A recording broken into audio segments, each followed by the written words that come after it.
Welcome to your next lesson. We're continuing to load our trucks. In the last lesson we did some work on a load board and spoke with the broker.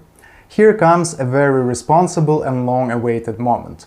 What to do when we found a load that works for us and we're ready to book? Step 1. Verbally book the load. Once you have agreed on the price and other details with the broker, you need to verbally confirm that you're ready to take the shipment. At these moments you can simply say, "Alright, let's book it," or "Okay, let's go for it," or just "Okay, send it over." If the broker didn't ask for your MC number at the beginning of the conversation, they will definitely ask for it at this point. I'm saying your MC number because as a dispatcher you are a representative of your carrier and you work on behalf of their company. Before sending the load over to you, the broker should check the MC number in a carrier database. These databases usually have information on how many months or years the company has been operating on the market, whether the company has violations, bad reviews, whether the license is active, and so on. The final decision depends on the broker. For example, some brokers work only with companies that operate for more than 6 months. Some brokers work only with companies with more than 5 trucks, and so on. If the broker for some reason is not willing to give the load to your carrier, there's not much you can do, and most likely you'll have to look for another one. When we get to the lesson on negotiating, we'll take a closer look at the points at which you can get what you want through proper communication and persuasion techniques. But if all is well and the broker gave you the green light, it's time to work on the documentation. After verbal agreement to book a shipment from both sides, there are 2 possible options to proceed. Option 1. Your carrier has already worked with this broker in the past, he has all the required documentation, the agreement between the companies is already signed, and all he has to do is send you the rate confirmation. It's an official document confirming that this carrier is assigned to transport this load. We'll come back to this document and look at it in detail. First, let's look at second option. Option 2. Your carrier has never worked with this broker and you need to do a setup. Doing a setup or getting set up means that you need to exchange a number of documents in order to start cooperation. Now we're going to look at these documents. Suppose you're booking a shipment with a new broker. He checks your MC and says, "We need to get set up. Let me send you a setup packet. What's your email?" In this situation, the setup packet means the document packet the broker will send you via email to fill out. What do? Give him your email and wait for the documents. Before hanging up, be sure to get the broker's name and a contact phone number. Often, when you call a brokerage company, you will come across an auto attendant, a voice menu which will then most likely transfer you to the first available representative. To avoid wasting time looking for the right person, it's better to immediately get their direct phone line or their extension. This is their internal company phone code, which you can enter after calling the main line and switch to it. So, we verbally agreed on a load with the broker, provided them our email address, and received a setup packet. Well, actually I just found a random old packet in my past emails. Generally, setup packets come in completely different forms and each one is designed differently. The 2 main options are an online packet or a single PDF document like the one in front of me. For online packets, brokers usually buy a subscription to a software program that allows them to send, process and store all the setups in one convenient program. Those who don't want to pay for the software simply attach the PDF file to the email. I don't recommend printing it out and filling it out by hand, it just seems like extra work to me.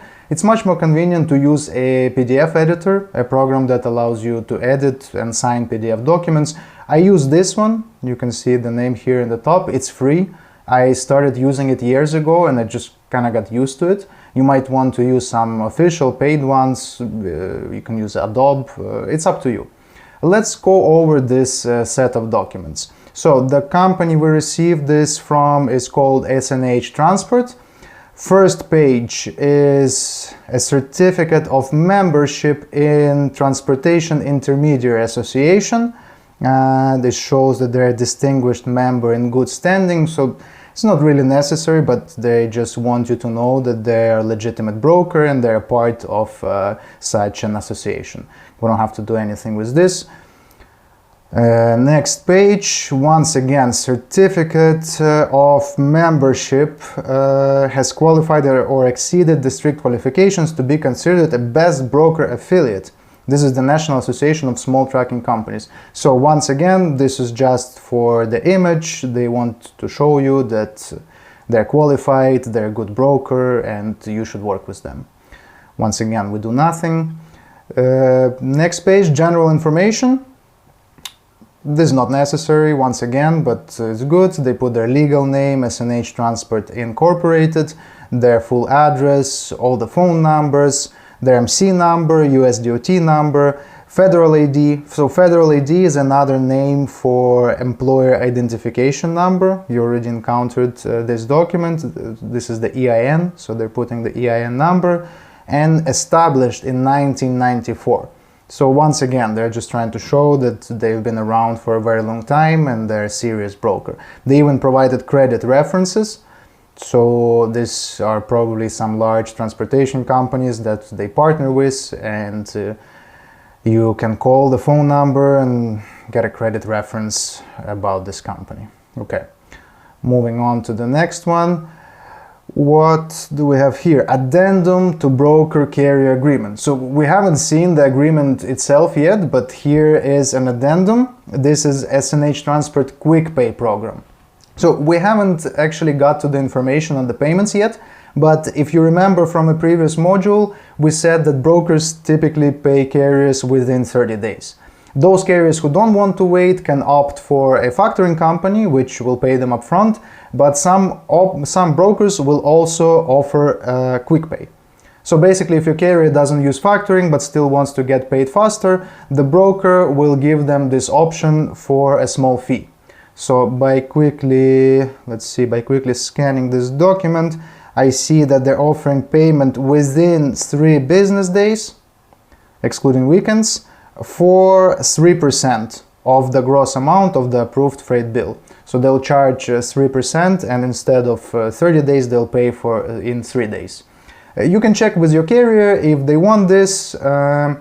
We can get this page signed and go for the quick pay option. Actually, the good part is that with the quick pay program, we can choose which load we want to get paid for faster. So say a carrier is running out of funds and for some reason, and maybe needs some extra cash fast, they will ask you to request quick pay on the next load, and if the broker has such an option, like this broker, you can do it just for that single load. So that's convenient. You can check with the carrier and then fill out this page, request quick pay. Okay, moving on. They provided their certificate of insurance for review. Usually I would just check the policy. Let's see where it is. I would just check the dates on the policy, check that it's active. Obviously this is an old rate confirmation. I probably got it in 2018 or 2019, but if this were a rate not a rate confirmation, if this were a carrier packet that you got today, you would just go and make sure that the policy is still active on today's date. Okay, next page. Whoa, what is this? Okay, they decided to include an extract from the Federal Motor Carrier Safety Administration database from FMCSA. I mean, once again, this is not typical, but they can include anything they want in a carrier packet. We can see this company is very serious about their reputation and they want you to know it. It's likely they just want to prove that all the information they've written about themselves is true, and here's the proof. An excerpt from the government database. Okay, very good. This is their broker license. Once again, if this was today, you would just check that this broker license is active. This is actually an old broker license. I think now they look a bit different. And let's see. And this is finally the agreement. So this is pretty much the only thing we're going to have to interact with. Let's quickly scan through the agreement. I'm only going to stop and explain a couple of key parts. We're not going to spend time reading the whole agreement. I'll leave this whole packet here so you can download it after the lesson if you want to dig deeper into it. First thing we're going to do, we're going to fill out the header. So the agreement is entered into this blank day, of, months, and years. So I have to fill out the day. We would just fill out today's day. I'll just put like 01, make it nice. Let's just put 01 January 2020, I don't know, just as an example. There you go. Doesn't matter if it's not so straight, nobody cares. By and between S&H Transport Inc., a registered property broker, and they included their MC number, and blank, a registered motor carrier. So here we have to input the company name. For the example, I'll just put like Dmitry Logistics. Permit certificate number, so here they're asking for the DOT number. Very often they'll ask for MC number. Let's say I'm putting in some. Very often they'll ask for an MC number, but here they ask for DOT. That's fine, fair enough. Both are identifiers for a company. Let's quickly go through what we have here. So number one, carrier represents and warrants that. What do we have here? A, that carrier is a registered motor carrier of property authorized to provide transportation under contracts. So basically that we have the license to do this.